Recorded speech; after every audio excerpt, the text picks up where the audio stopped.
Good morning, all of you. How are you all? I hope you all are fine. So, this is your English class, English reader, class 4th, chapter number 6. A strange visitor. कोई अजीब visitor है, देखते हैं कौन है. This is the web chart below using those words. आप इनको elephant की trunk and all ये सब आप यहाँ पे fill कर सकते हैं. His legs and all. About the elephant. Now we move to the story. I am going to tell a story about an elephant. मैं आपको एक elephant के बारे में story बताने जा रही हूँ. That did something quite unusual. जिसने क्या किया है, कुछ अलग काम किया है, मतलब normal elephant से different. A few days ago I had gone to the hospital to see a friend who was ill. कुछ दिनों पहले मैं कहाँ गया था? Hospital. किसको देखने? Friend को देखने. कौन था वो? बीमार था.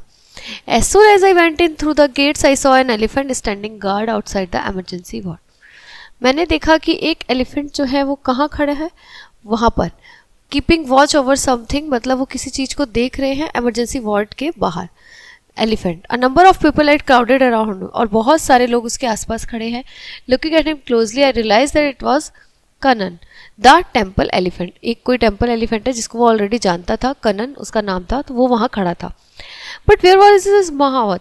मतलब इसका महावत जो है वो कहाँ है? मतलब जो महावत होता है हाथी को चलाने वाला, नंदन जिसका नाम है, वो कहाँ है? I had never seen one without the other. मैंने एक दूसरे के बिना किसी को नहीं देखा. The doctor whom I know told me that Nandan had been admitted to the hospital.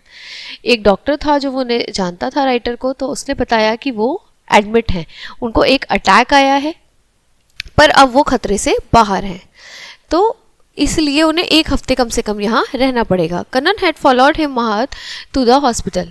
Kannan जो है वो अपने महावत को, जो महावत है उसको फॉलो करते करते हॉस्पिटल आ गया. He was now refusing to leave. अब वो वहाँ से जाना नहीं चाहता था. I saw Prabhakaran the assistant महावत. जो असिस्टेंट था उस प्रभाकरण, मैंने उसको देखा और मैंने उससे बात करी. He was trying to take him away. वो उसको कोशिश तो बहुत कर रहा था ले जाने की. I went to a Prabhakaran and asked him what happened to the Nandan. मैंने उससे पूछा कि नंदन को क्या हुआ है. Prabhakaran reply, he was giving Kannan a bath. वो कन्नन को क्या दे रहा था?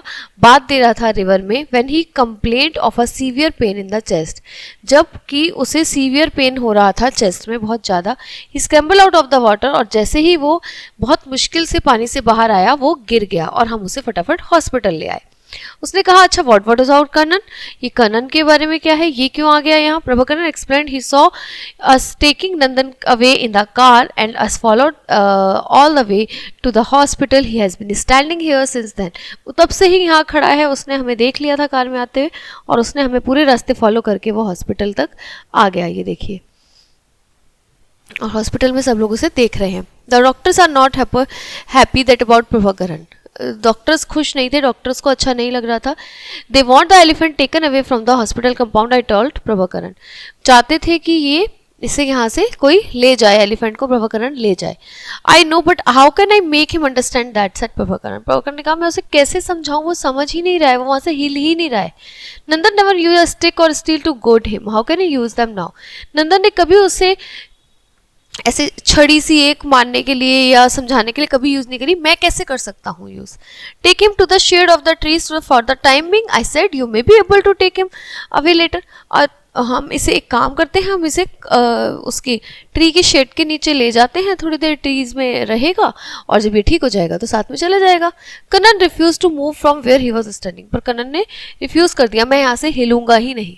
ही wanted to be as close to the Nandan as possible. वो अपने जो महावत है उसके बिल्कुल पास में रहना चाहता था. वो उससे बहुत प्यार करता था नंदन से और उसके बिल्कुल पास में रहना चाहता था. With great difficulty, Prabhakaran moved him to the foot of a large tree near the hospital wall. वो बड़े मुश्किल से उसे एक ट्री पर लेके गया जो बिल्कुल पास था हॉस्पिटल वॉल के.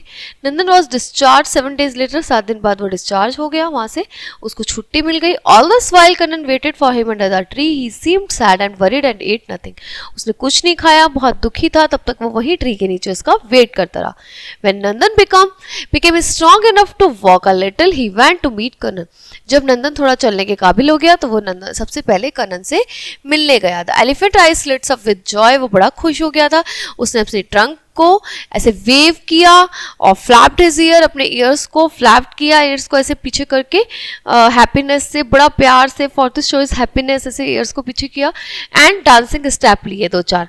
आई एम ऑल राइट कनन, उसने कहा मैं ठीक हूँ बेटा। अब I know you have been waiting for me for the whole week, तुमने मेरे लिए पूरा हफ्ता वेट किया। नंदन सेड पैटिंग हिम, उसको ऐसे करके शाबाशी दी। Don't worry we can go home now, अब हम घर जा सकते हैं। Then he held out a bunch of bananas, फिर उसने बनाना खाए और बड़ा फटाफट उसने बनाना खाए क्योंकि वो बहुत दिन से भूखा था। The on lookers were amaze, जो लोग उन्हें देख रहे थे जिनको कोई मतलब नहीं था इस चीज़ से, वो भी बड़े खुश थे और बड़ा एक्सक्लेम कर रहे थे कि वाह क्या मतलब, ये बिल्कुल एलिफेंट क्या है, ये तो एलिफेंट और महावत जो है इसके, ये दोनों तो एक भाई की तरह हैं दोनों। इतना तो कोई भाई भी आपस में प्यार नहीं करता जितना ये आपस में इतने प्यार से रहते हैं और ये उसकी इतनी केयर कर रहा था। So this was the story about a strange visitor. Strange visitor कौन था? An elephant. क्या एलिफेंट कभी ऐसे जाता है? नहीं। तो उसको बहुत प्यार था अपने मालिक से, तो वो वहाँ उसके पीछे गया। ठीक है, so story is over here, now we will see in the next class with the new chapter. Okay guys, bye bye, have a nice day, till that time.